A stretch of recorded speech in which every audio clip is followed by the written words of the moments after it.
Setelah melakukan pembunuhan pertamanya, di mana dia membuang jasad korbannya di sebuah lubang got yang ada di depan kamarnya, pria ini masih terus menjalani kehidupannya seperti biasa, dan bahkan dia kembali melakukan kejahatan yang sama di tahun berikutnya dan berikutnya lagi.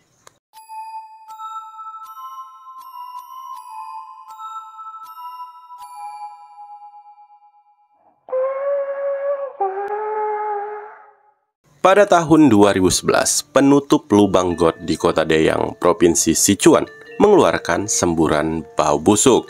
Dan setelah beberapa staf membuka penutup lubang got tersebut, mereka menemukan tubuh wanita di dalamnya yang diketahui berusia sekitar 18 tahun.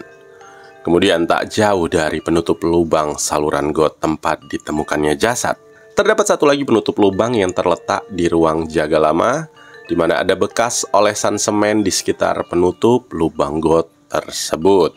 Ketika polisi membukanya, mereka menemukan dua mayat perempuan lagi di dalamnya, yaitu satu berusia 38 tahun dan yang lainnya berusia 16 tahun. Lalu, siapa pelakunya? Kenapa dia begitu berani membuang mayat di bawah penutup lubang got yang diketahui berada di satu-satunya jalan bagi warga sekitar? Dan bagaimana juga para polisi bisa menyelesaikan kasus ini mengingat tidak adanya kamera CCTV pada saat itu di sekitar TKP.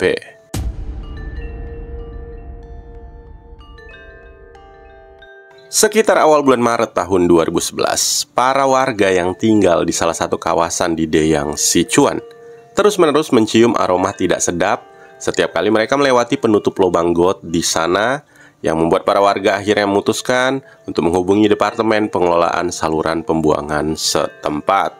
Setelah menerima laporan, beberapa petugas pun datang ke TKP, di mana saat petugas tersebut membuka penutup lubang got, bau anyir langsung menusuk hidung yang membuat orang mau muntah.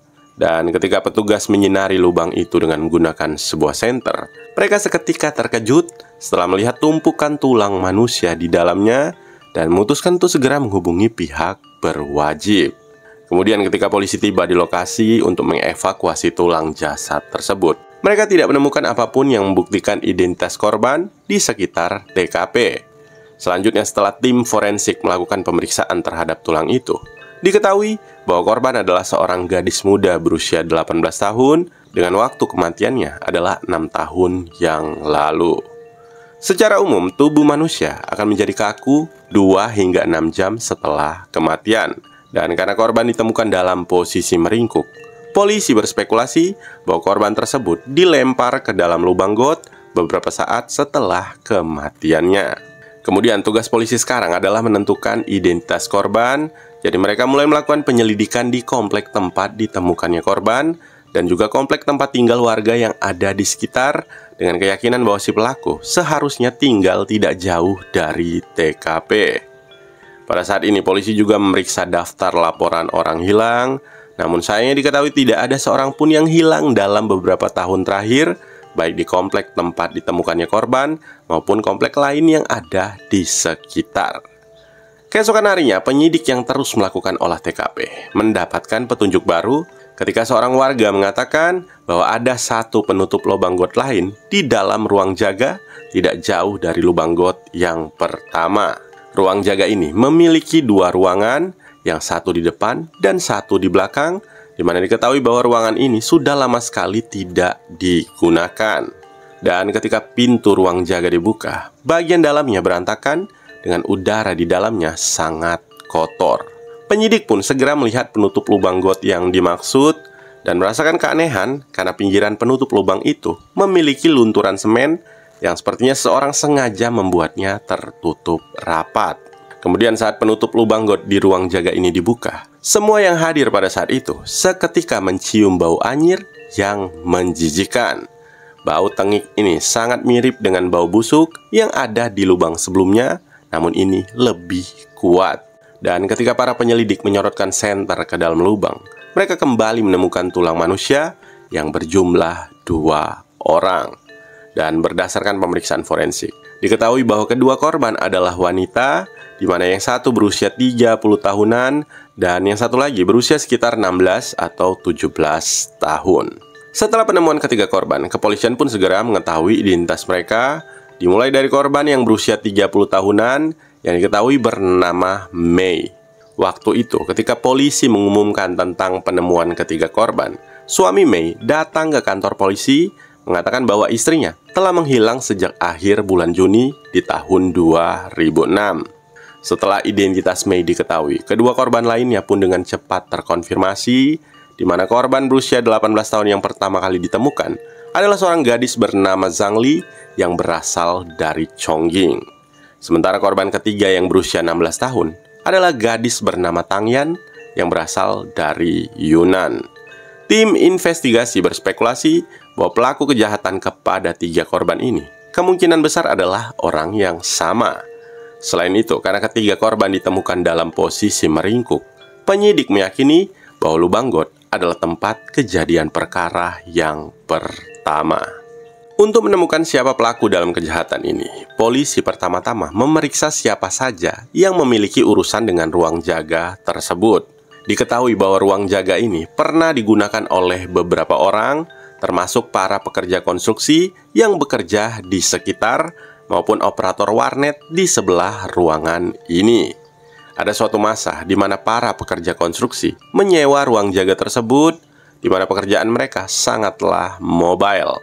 Dan setelah pekerjaan di salah satu lokasi konstruksi selesai, mereka akan melanjutkan pekerjaan di lokasi lain yang tentu saja berpindah kota adalah hal yang lumrah. Dan jika seorang pekerja konstruksi di lokasi konstruksi melakukan kejahatan tersebut, akan sulit untuk menyelidikinya. Kemudian setelah dilakukan penyelidikan terhadap para pekerja konstruksi, penyelidik pun mengetahui bahwa ketika para pekerja konstruksi menyewa di sini, jadwal kerja dan istirahat mereka relatif seragam, seperti mereka datang bekerja pada waktu yang sama dan pulang kerja untuk istirahat pada waktu yang sama pula. Yang pada akhirnya kecurigaan terhadap para pekerja konstruksi pun dikesampingkan. Sementara itu, di depan pintu masuk komplek komunitas tempat kejadian perkara, diketahui ada sebuah warnet yang juga pernah menyewa ruang jaga tersebut. Namun setelah penyelidik menyelidiki operator warnet itu, mereka menemukan bahwa para operator adalah orang-orang yang tidak punya catatan kriminal, yang diketahui juga sudah lama sekali bekerja di warnet ini. Selain itu, menurut penyidik, jika salah satu dari mereka membawa gadis dan membunuhnya, tentu saja akan sulit bagi mereka untuk tidak meninggalkan jejak kejahatan. Karena itulah pada akhirnya kecurigaan terhadap operator warnet pun segera dihilangkan. Setelah mengesampingkan kedua calon tersangka tersebut, polisi kemudian diberitahu oleh warga sekitar bahwa ada satu orang lagi yang diketahui pernah menggunakan ruang jaga ini, yaitu pria berusia 50 tahunan bernama Lai Xiangfa yang dulu pernah bertugas menjadi satpam komplek. Lai Xiangfa yang bertugas menjaga pintu gerbang kompleks selama beberapa tahun dikatakan telah pergi secara diam-diam pada tahun 2008 setelah membawa kabur uang 3.000 yuan tagihan listrik yang dia kumpulkan dari para warga sekitar. Menurut penyelidikan, Lai Xiangfa bekerja sebagai penjaga keamanan komplek dari tahun 2003 hingga tahun 2008, di mana Mei menghilang sekitar bulan Juni tahun 2006, yang tentu saja pada saat itu Lai secara kebetulan masih bekerja sebagai penjaga keamanan komplek. Karena itulah kecurigaan bahwa Lai adalah pelaku dalam kasus ini sangatlah tinggi. Ditambah lagi dia juga memiliki catatan kriminal karena kasus pemerkosaan. Tim penyelidik pun bergerak dengan sangat cepat, dan dalam 2 hari para penyidik langsung menemukan keberadaan Lai yang saat itu masih berada di Deyang Sichuan yang tinggal di dekat terminal bus. Saat polisi mendatanginya, Lai yang berusia 61 tahun pada saat ini tidak bisa lagi menyembunyikan kejahatannya dan segera menceritakan semua detail dari ketiga pembunuhan yang telah dia lakukan.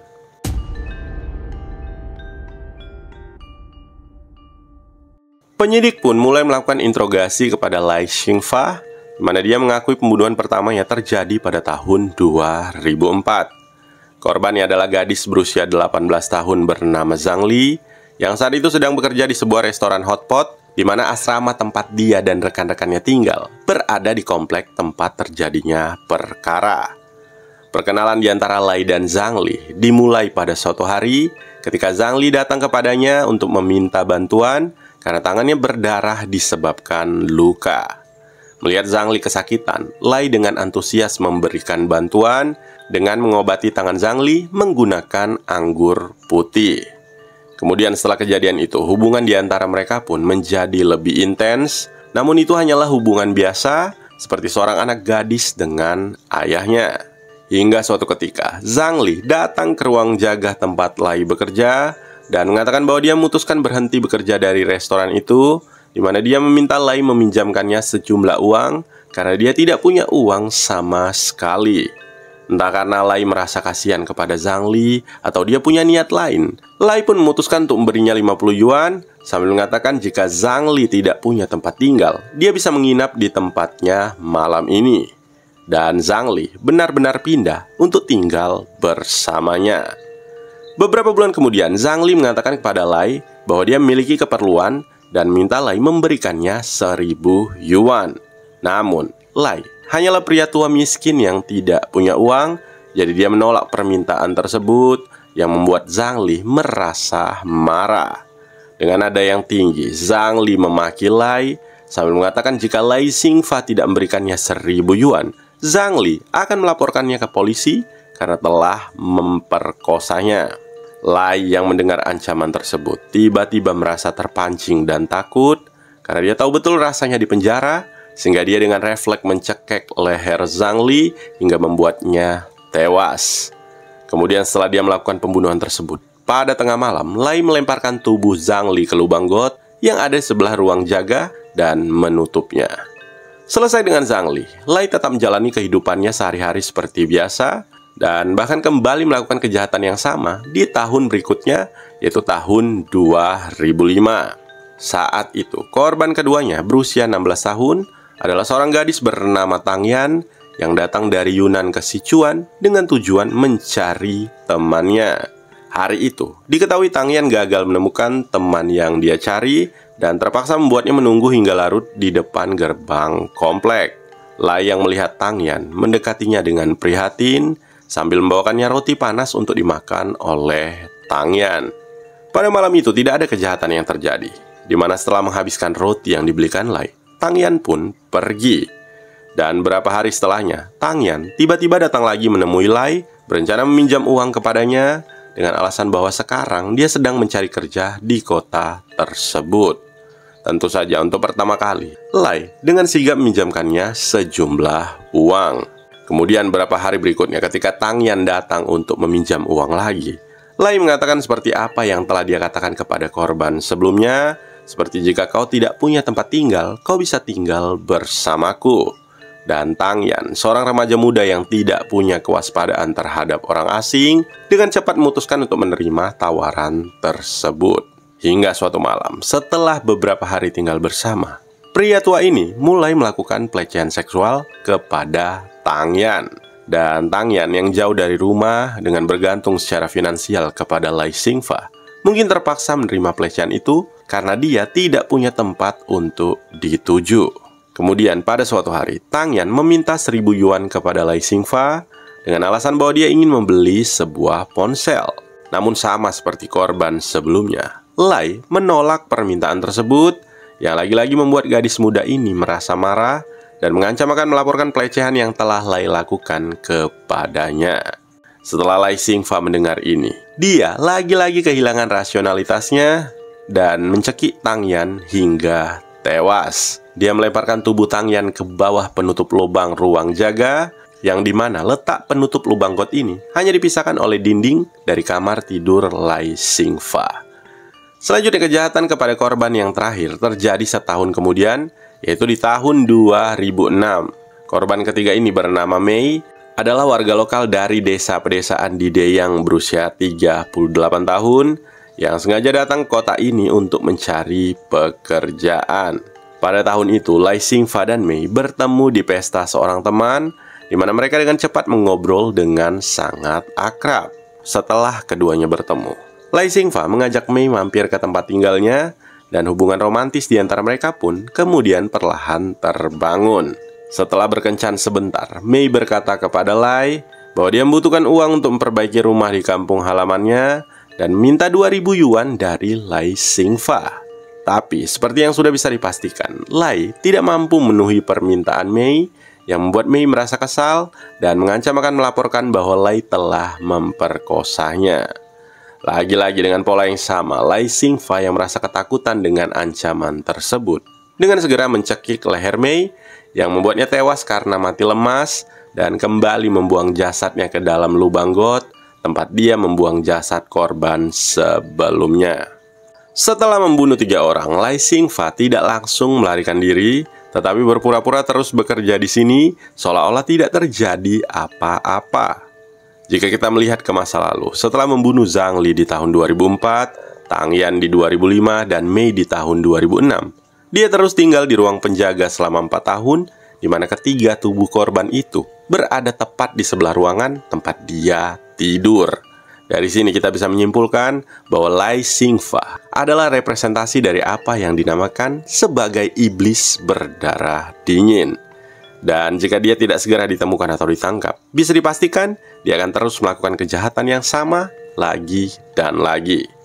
Hingga suatu hari di tahun 2008, setelah dia mengumpulkan lebih dari 3.000 yuan tagihan listrik dan air dari para warga, Lai Xingfa memutuskan untuk kabur dengan uang tersebut.